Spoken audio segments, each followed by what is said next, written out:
자, 계속해서 결산정리사항 시작해 보도록 할게요. 여러분들 결산정리사항도 잘 푸셔야 됩니다. 회계 1급에서도 나왔지만 우리가 현금 과부족 얘기가 나오고 있습니다. 그런데 원인을 몰라서 잡손실로 처리하는 것이 아니라 불우유토기 성금인 기부금, 그리고 거래처 직원의 결혼 축의금인 기업 업무 추진비가 등장을 합니다. 자, 불우유토기 성금인 기부금은 영업의 비용이니까 사실 500번, 800번을 고민할 필요가 없지만 기업 업무 추진비는 영업부다라고 되어 있기 때문에 반드시 여러분들이 판매관리비 쪽에 800번 코드에 기업 업무 추진비를 써 주셔야 됩니다. 자, 그러면 한번 프로그램을 열어서 진행을 해보도록 합시다. 12월 31일 날 일반 전표 입력했다가 결산에 대한 내용을 진행해 봐야 되겠죠. 자, 12월 30일 날 현금 과부족에 대한 내용을 정리해 보도록 하자. 시험지 보면서 함께 진행을 해 보도록 하겠습니다. 자, 여기 보니까 기업 업무 추진비와 관련돼서 있고 기부금도 있더라. 현금 과부족으로 처리했던, 자, 이것 또한 굉장히 중요한 내용이죠. 우리가 결산 시점에 현금을 정리해 주는 건지 아니면 이미 현금 과부족으로 처리했던 계정을 정리해 주는 건지가 중요합니다. 차변에 기부금이다 라고 해서 기부금 넣어주시게 되겠습니다. 100만 원. 차변에 기업 업무 추진비라고 해서 기업 업무 추진비를 넣어줍니다. 자, 기업 업무 추진비도 800번대 영업의 비용 코드, 판매 관리비 쪽 코드를 써주셔야 되겠고요. 20, 그리고 대변엔 현금 과부족이라는 임시 계정을 정리해 주겠습니다. 자, 그 다음 계속해서 다음 내용을 또 보도록 하겠습니다. 자, 제조부의 제품 생산 공장에 대한 화재 보험료 전액을 납부일에 즉시 비용으로 처리했다 라고 되어 있습니다. 자, 이 내용도 굉장히 중요합니다. 즉시 비용 처리했다는 것은 보험료라는 계정으로 처리를 했다는 이야기. 보험료라는 계정으로 처리했다는 것은 결산하는 날 내년도에 해당하는, 즉 미경과된 부분에 대해서는 비용으로 처리하지 말고 선급 비용으로 처리해 주세요 라는 표현이겠죠. 자, 그럼 선급 비용으로 처리해야 될 금액은 내년도에 5개월치가 되겠습니다. 전체 12달치 중에서, 즉 월에 우리가 360이면 월에 30만 원이겠죠. 자, 월에 30만 원씩 내년도 5개월치다 라고 하게 되면은 3, 5, 15, 150만 원이 되겠네요. 자, 150만 원의 선급 비용이 생기는 거고요. 내년치에 대해서. 그 다음에 보험료.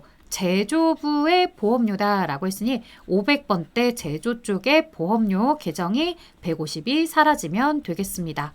자, 이렇게 여러분들이 프로그램을 입력해 주셔야 되겠죠. 자, 우리가 차변의 선급 비용이다 라고 해서 선급 비용을 만들어 줍니다. 자, 만들어주는 선급 비용의 금액 150이며 그 다음에 대변의 보험료다 라고 해서 500번대 보험료가 있습니다. 이렇게 150 기록을 해주게 되겠죠. 자, 세 번째 갑니다. 대표자에게 대여한 2천만 원입니다. 당좌 대출 이자율 4.6%로 계산한 이자 상당액이 보통예금 계좌로 입금이 되었다고 합니다. 자, 대표자에게 대여한 금액에 대해서는 회사가 적정한 이자를 받아야 되는데요. 자, 적정한 이자율이 가중평균 차입 이자율이다. 이런 이자율도 있지만 그런 이자율이 없다라고 한다면 당좌대출 이자율로서 받아두도록 법인세법에서 지정을 합니다. 자, 법인세에 대한 내용을 모른다 하더라도 이자율을 알려줬다라는 거에 대해서 여러분들이 체크해서 계산을 해주시면 됩니다. 자, 2천만 원이었다. 그 다음에 곱하기 0.046 해서 4.6%인 1년치 이자 92만 원이 계산이 됩니다. 자, 대여기간이 지금 현재 1월부터 12월 달까지 12달입니다. 연이자율 12개월에 대한 이자율이 4.6%였기 때문에 그대로 92만 원의 이자를 처리해 주셔야 됩니다. 자, 대표자에게 대여했다라는 건 회사가 빌려준 부분에 대한 이자 수익이겠죠. 혹시라도 헷갈렸다 하더라도 보통예금 계좌로 입금받았다라고 하기 때문에 차변에 보통예금으로 넣어주도록 하겠습니다. 자, 차변에 보통예금 통장에 돈이 들어왔습니다. 금액은 현재 보고 계시는 것처럼 얼마이더라? 92만 원이 되겠습니다. 자, 대변의 이자 수익에 대해서 기록해 달라고 했었습니다. 그래서 수익에 대한 내용 입금이 되었더라 라고 해서 보통예금 계좌로 입금된 내용을 정리해 줍니다. 자, 이제 대손입니다. 대손은 단기 대여금에 대해서는 주의하셔야 됩니다. 자, 당사는 기말 현재 보유 중인 다음 세 가지 채권 잔액에 대해서 1%의 대손 충당금을 보충법으로 설정하고 있다라고 되어 있습니다. 실제로 이런 문제들을 푸실 때에는 결산 자료 입력을 먼저 입력을 이용하기 마련인데요. 금액이 모두 다 제시가 되었다는 건 조금 불안하긴 하지만 그래도 1월부터 12월까지 결산 자료 입력에 가서 대손상각을 검색해 봅니다. 자, 지금 현재 보시면 548 550. 자, 금액이 일치하고 있군요. 외상 매출금 잔액 5억 4,855만 원에 1% 기존에 있었던 475만 원이라는 대손 충당금을 차감하시면 73만 5,500원이다 라고 하는 대손 상각비가 나옵니다. 자, 바드업 역시나 2,270이다 라고 하는 금액에다가 1% 계산을 하고 여기에 대손 충당금 2만 원을 차감해주면 20만 7천 원이 나옵니다. 자, 마지막 단기 대여금입니다. 5천만 원의 1% 그리고 충당금이 없었기 때문에 그대로 50만 원을 대손으로 설정을 하게 됩니다. 자, 미수금에 대한 내용은 언급되지 않았습니다. 여러분들 미수금의 금액은 삭제. 자, 스페이스에서 저는 다른 곳에 클릭을 해서 아래쪽 금액을 비워뒀습니다. 자, 결산 반영 버튼을 눌러볼게요. 이렇게 결산 반영 버튼을 누르게 되면 자, 지금 보시는 것처럼 외상 매출금 쪽에 대한 내용은 800번 대손상각비, 즉 판매 관리비 쪽에 대손상각비가 기록이 되고 있고요. 아래쪽으로 내려오시게 되면 단기대여금, 기타의 대손상각비로서 단기대여금의 대손이 설정이 된 것을 볼 수가 있습니다. 자, 이제 법인세도 마저 체크를 해보도록 하겠습니다. 아래쪽 580에 선납세금이 있었다라고 되어 있죠. 자, 580. 그러면 전체 840만 원의 법인세가 산출이 되었을 때 먼저 580을 납부한 상황입니다. 여러분들의 계산기를 가지고서 840이다고 그 다음 580이 있었다고 하면서 차액을 계산해 주는 거죠. 자, 차액은 260이다 라고 되어 있습니다. 자, 차액 여기에다가 260을 기록해 줍니다. 자, 마지막 토탈 합계가 지금 보시는 것처럼 840으로 반영이 되었다면 모두 다 잘 진행하신 겁니다. 자, 이렇게 결산 자료 입력에다가 자동 입력 사항들을 여러분들 등록을 하시게 된다면 반드시 전표 추가를 꼭 눌러주세요. 자, 그래야지만 일반 전표에 결산에 대한 붕괴가 반영이 됩니다. 자, 결산 자료 입력을 닫고서 일반 전표에 들어왔을 때 현재 일반 전표를 열어놓고 작업을 했기 때문에 결산과 관련해서 자동 입력사항이 들어온 걸 볼 수가 없죠. 자, 그대로 다시 한번 12월 31일을 들어오시면 이렇게 선납세금과 미지급 세금에 대한 결산 그리고 기타의 대손상각비로 처리한 내용과 보시다시피 대손상각비로 처리한 내용에 대해서 대손과 법인세에 대한 내용이 처리가 된 것을 볼 수 있었습니다. 자, 결산까지는 너무나 잘 하셨던 분들 이제 마지막 잘 해주셔야 되겠죠? 5번입니다. 자, 급여자료 입력과 원천징수 이행사항 신고서를 작성하세요 라고 합니다. 자, 이 원천징수 이행사항 신고서를 작성할 때 항상 조심해야 될 파트가 있습니다. 뭐냐? 자, 바로 전월 미환급세액이요. 최근에 이제 전월 미환급세액이 제시되지 않은 상태의 문제들을 많이 풀어본 친구들이라면 깜빡 잊기 좋아요. 근데 원천징수 이행사항 신고서다라고 하면은 기본적으로 가서 불러오기만 하기 때문에 실질적으로 작업할 내용이 많지 않아요. 그래서 작업을 시키는 거죠. 전달에 환급세액이 발생을 했었지만 회사가 환급받지 않은 금액이 있었다. 자, 이걸 입력하는 이유는 당월에 납부해야 되는 소득세가 있다라고 했을 때 이 소득세 전액을 다 납부하는 것이 아니라 전월 미환급세액에서 상계 처리하겠다라는 거죠. 자, 그러면 이제 우리가 환급이 되는 금액들이 좀 줄어들고 넘어가는 거죠. 자, 내용들을 살펴보도록 하겠습니다. 비과세 식대, 비과세 자가운전보수금, 비과세 출산보육수당. 너무 친절해요. 이렇게 비과세라고 다 알려주면 정말 친절한 문제입니다. 여기 보시는 것처럼 만약에 사용하지 않는 것이 있다면 사용 여부를 부로 체크해달라고 합니다. 늘상 많이들 물어보시죠. 월 정액 여부랑 통상임금은 이거 어떻게 체크해요? 라고 하는데 지금 여러분들 보시는 것처럼 월 정액 여부와 통상임금은 무시할 것. 이렇게 되어 있기 때문에 크게 그 부분은 생각하지 않으셔도 되고요. 자, 지금까지 늘상 문제가 그러했듯 공제 등록은 고려하지 않고 입력을 해주시면 되겠습니다. 아주 옛날 정말 기억도 안 나는 옛날에 공제 등록 학자금 대출액이 있기는 했었으나 최근엔 그런 내용들이 출제된 이력이 거의 없었죠. 항상 수당 등록 쪽에서만 신경을 쓰시면 됩니다. 자, 다만 수당 등록 입력을 하실 때 정말 조심하셔야 될 게 뭐냐면 바로 이 야간 근로수당이요. 아니 야간 근로수당 뭘 조심하느냐라고 하시는데 이 야간 근로수당은 굉장히 특이한 게 뭐냐면요. 이 직원이 생산직 직원이어야지만 비과세고 영업부 직원이다라고 하면은 사실 이 부분은 과세로 처리가 되는 내용입니다. 자, 그럼에도 불구하고 우리는 이 야간 근로수당을 비과세 자리에다가 넣어줄 겁니다. 아니 왜 비과세 자리에다 넣어주느냐? 비과세를 막아버리고 과세 자리에다 넣으면 안 되느냐? 네, BX. 그러면 오답 처리 당합니다. 야간 근로수당은 사실 사원 등록에서 생산직에 대한 비과세 근로수당이 등록이 되어 있어야지만 알아서 급여 자료에서 비과세로 집계해 줍니다. 그렇기 때문에 만약 생산직 직원이 아니라고 한다면 야간 근로수당은 비과세 칸에 넣어도 과세로 자동으로 계산을 해주기 때문에 굳이 추가적으로 우리가 사족을 붙일 필요는 없더라는 거예요. 그래서 야간 근로수당은 그대로 비과세이든 과세이든 해당하는 자리에다가 넣어주면 된다. 자, 그 다음에요. 여기 아래쪽에 비과세에 해당하는 것은 요건을 모두 다 충족해서 비과세했는데 최대한 반영하기로 합니다. 라고 이야기를 해주고 있잖아요. 자, 올해 출산보육수당 20만 원에 대한 금액 상한되어서 요 금액들 옛날에 자가운전 보조금만 20이었지만 식대가 작년에 20이 되고 올해 출산보육수당까지 모두 20만 원으로 상승이 되었다는 걸 여러분들 알고 계실 겁니다.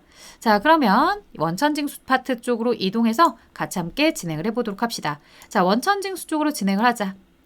여기서 급여자료 입력과 원천징수 이행상황 신고서를 제시하고 있더라.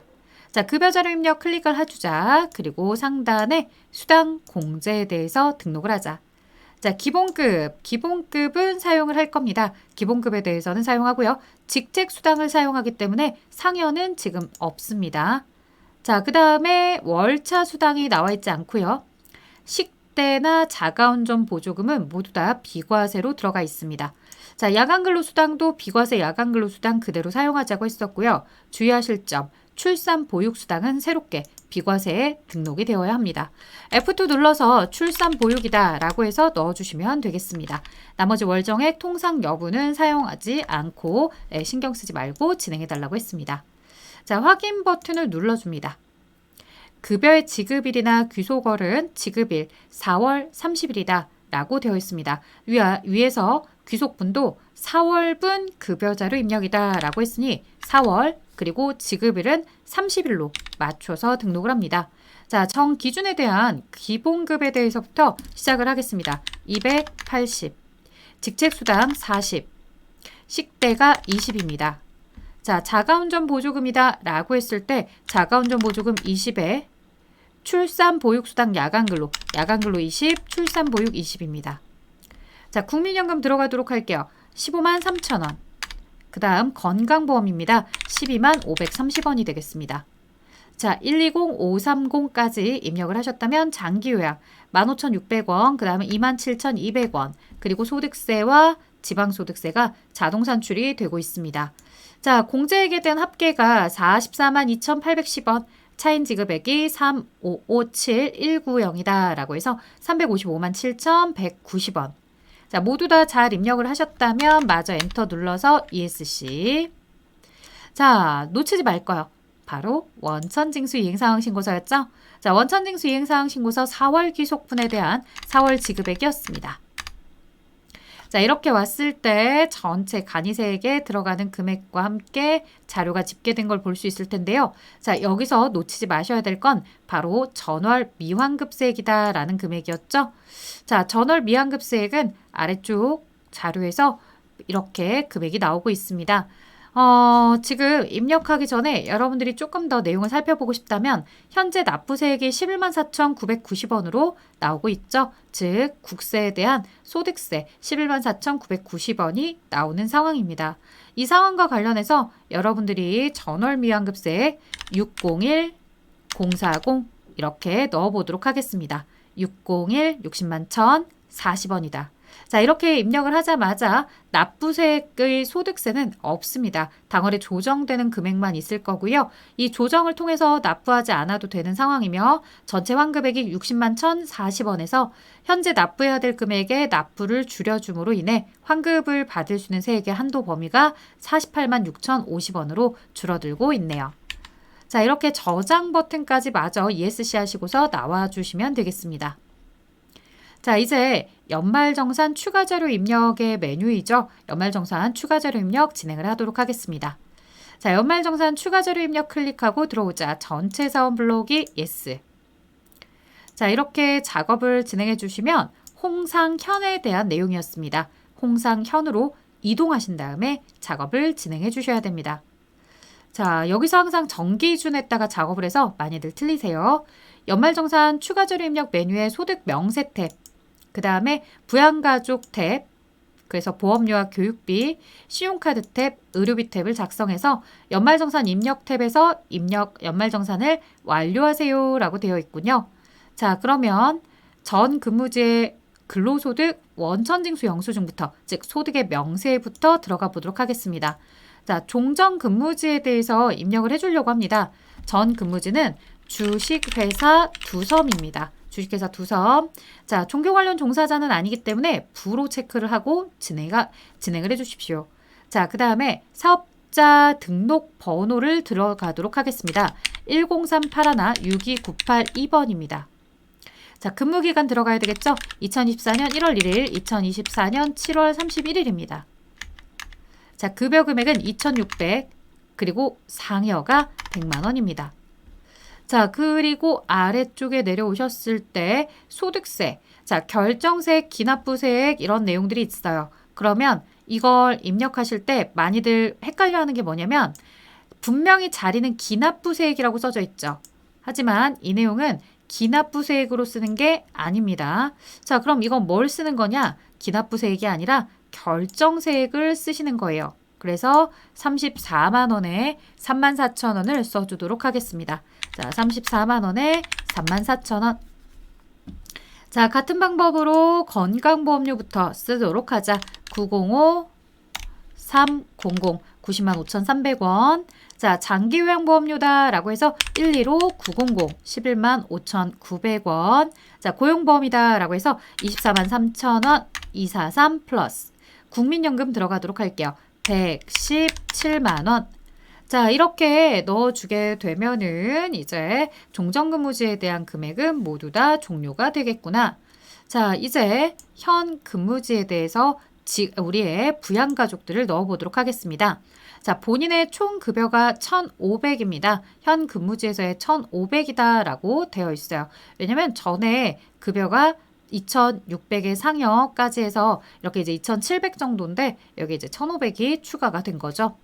자, 배우자 들어가도록 하겠습니다. 배우자다 라고 했을 때 어머나 배우자에 대한 내용이 전혀 들어가 있지 않았어요. 그러면 자, 연말관계 3번 잘 모르시면 사원 등록에서 등록하고 오셔도 됩니다. 이명지. 자, 그 다음에 86-061-2044-775번입니다. 총 급여가 근로소득만 있다 하더라도 500을 초과하게 되면 0번으로 부로 등록하게 됩니다. 따라서 배우자는 의료비에 대한 내용 말고 보험료라든가 아니면 교육비라든가 아니면 기부금이 등장을 하면 소득을 보는 요건들에 대해서 모두 다 탈락이죠. 자, 그 다음 4번 직계 비속입니다. 자, 홍라율. 자, 자녀에 대한 내용이었고요. 190827에 자, 190827에 4842416번입니다. 자, 5세로 20세 이하이며 8세가 넘지 않는다면 자녀세액 공제랑은 상관이 없다더라.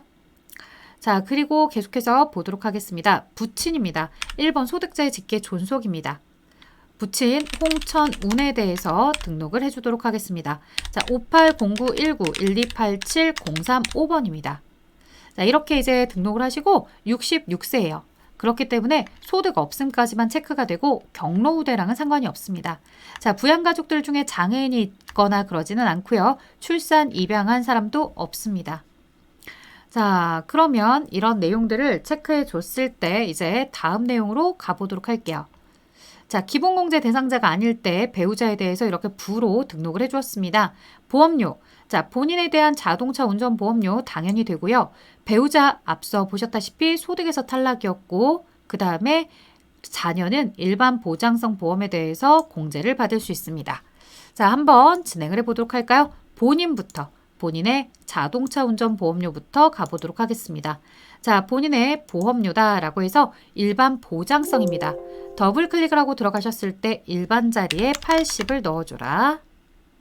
자, 100만 원이 한도일지라도 홍라율이라는 자녀에게도 전체 다 진행을 하시면 됩니다.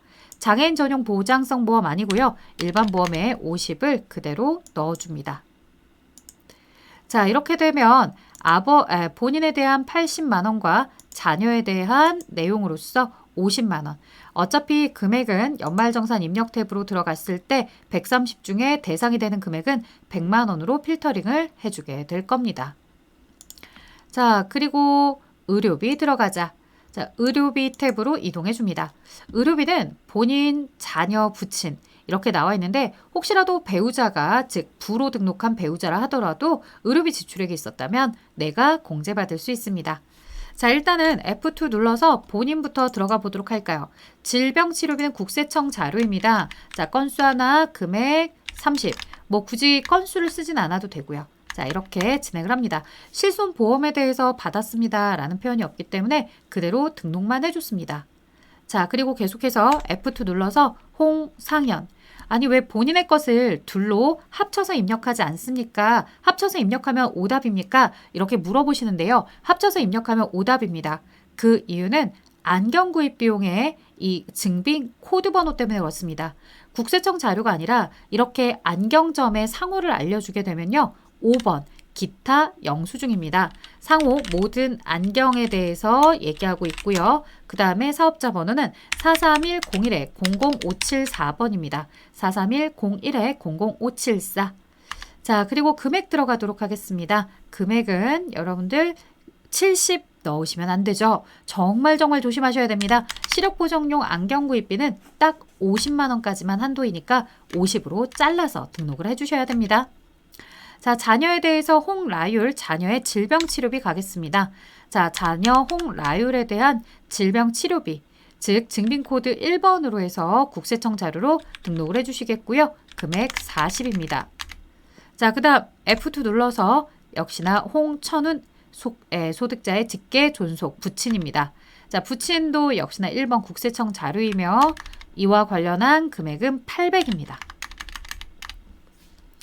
자, 다음 교육비 가보도록 하겠습니다. 부양가족.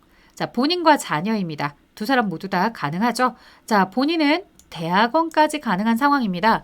따라서 대학원 교육비에 대해서 넣어주도록 하겠습니다. 자, 본인에 대한 홍상현 교육비다 라고 해서 여기 700을 기록해줘라. 자, 본인에 대한 교육비였고요. 자녀 홍라율입니다. 홍라율 자녀는 영유아 보육법상의 어린이집 보육 비용에 대해서 240을 이렇게 처리하시며 자, 미취학 아동과 관련된 코드 넘버는 아래쪽에 1번 취학전 아동이 있습니다. 그래서 이렇게 취학전으로 뜨게끔 진행을 해주시는 거죠. 어린이집을 다니고 있다고 하니까 5세다라고 나이를 체크하지 못했다 하더라도 어린이집은 취학전 아동이 다니는 곳이야 라는 걸 알게 되어야겠죠. 자, 이제 신용카드 사용액으로 들어가 보도록 하겠습니다. 신용카드 등. 자, 본인의 신용카드 사용액 안에는 대중교통 100만 원이 포함이 되어 있군요. 자, 국세청 자료 2200입니다. 현금 영수증도 마찬가지 700 중에 400을 포함하고 있으면 300입니다. 자, 그러면 나머지 100만 원과 400은 뭐냐? 100만 원은 대중교통 사용 비용입니다. 100만 원. 자, 그 다음 전통시장은 400만 원이 포함이 되어 있는 상태입니다. 자, 전통시장 400. 각각 이렇게 칸을 나누어서 입력을 해야 세부담이 최소화될 수 있도록 내가 공제를 받을 수 있는 혜택들은 최대치로 받게 되는 거죠. 자, 그 다음 홍상현의 신용카드 사용액은 의료비 지출액을 포함합니다 라고 되는데 의료비 지출액 같은 경우에는 애초에 뭐가 된다? 중복해서 공제가 됩니다. 자, 그리고 여기 홍상현의 신용카드 사용액은 위 의료비 지출액이 모두 포함된 금액이다 했고 제시된 내용에 전통시장, 대중교통, 도서 사용분 등은 없었다라고 했기 때문에 나머지 내용들은 더 입력할 필요는 없습니다. 자, 문제가 진행이 될 때도 마찬가지로 여기 보시는 것처럼 두 섬에 대한 내용들이었고 쭉 연말정산 탭에 연말정산을 완료하세요까지 나왔네요. 자, 신용카드나 의료비가 모두 다 끝이 났다면 연말정산 입력 탭입니다. 자, 연말정산 입력 탭에 들어와서 빨간색으로 표기가 되어 있는 걸 바로 F8 부양가족 탭 불러오기를 진행해 주시면 검은색으로 이렇게 반영되는 공제 대상 금액이 알아서 한도에 맞춰서 끊어주고 있더란 얘기였습니다. 자, 여기까지 여러분들한테 114회차 문제 풀이를 해보았습니다. 어떻게 잘 따라오셨나요? 많이 연습을 하셔야 내가 놓치지 않고 입력을 할 수 있습니다. 그래서 꼼꼼함과 세심함이 있어야 되는 것은 물론이고요. 만약 그런 것들이 없다고 한다면 계속 반복적으로 진행을 하셔서 내가 자주 나오는 패턴들을 익혀두시면 됩니다. 자, 저는요, 여기까지 진행하도록 하겠습니다. 수고하셨습니다.